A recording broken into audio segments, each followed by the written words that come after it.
Pat Harper, Bill Jorgensen, Jerry Gerard, and the award-winning Action News team. Good evening. Politicians from several states tonight are sharply criticizing President Carter's handling of the Cuban refugee problem. The governor of Texas, Bill Clements, says the president has literally opened the floodgates, placing no limitations on the number of Cubans entering the United States. Today, the Cuban sea lift slowed a bit, but since last month, 25,000 refugees from Castro's Cuba have come to America. Between midnight and noon today, 23 boats filled with over 800 Cubans reached Key West, Florida. U.S. Marines are now on duty at Key West to keep order among the restless refugees waiting resettlement in the United States. The Coast Guard is urging the Cuban government to adhere to international treaties aimed at protecting lives at sea.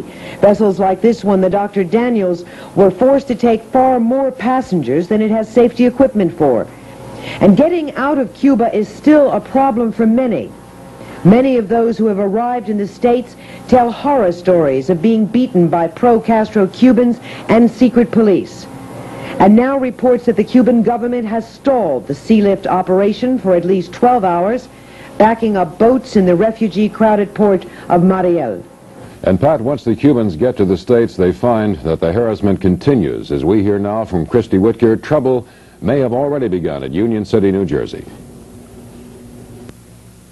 The largest group of Cuban refugees to date arrived in New York early this morning after a flight from Miami.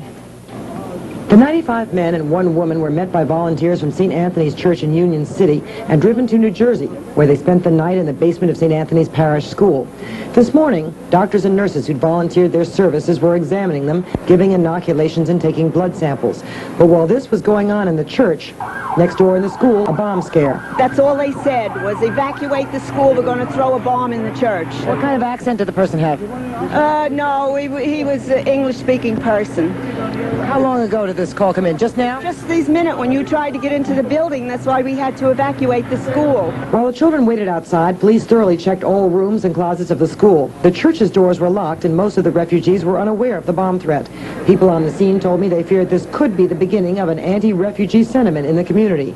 But Father Michael Fuiro says from what he's seen in his parish, there's no resentment. The response on the part of the American people in the parish was a tremendous experience in love and desire to help these unfortunate people. The coordinators here say they hope to find homes and jobs for 80% of these people by Monday, and then they'll be ready to receive some more. This even though Hudson County currently has an unemployment rate of 8.5% and Union City has a rate of 11.1%. But Father Fuiro says the calls just keep coming in. One company that called us said they had put ads in the paper for over 2 weeks, and nobody ever answered the ad. What's the job? I think it was in a factory, sewing. See, most of the people that we have, they are educated, and a lot of them have trades. 80% of our group have trades.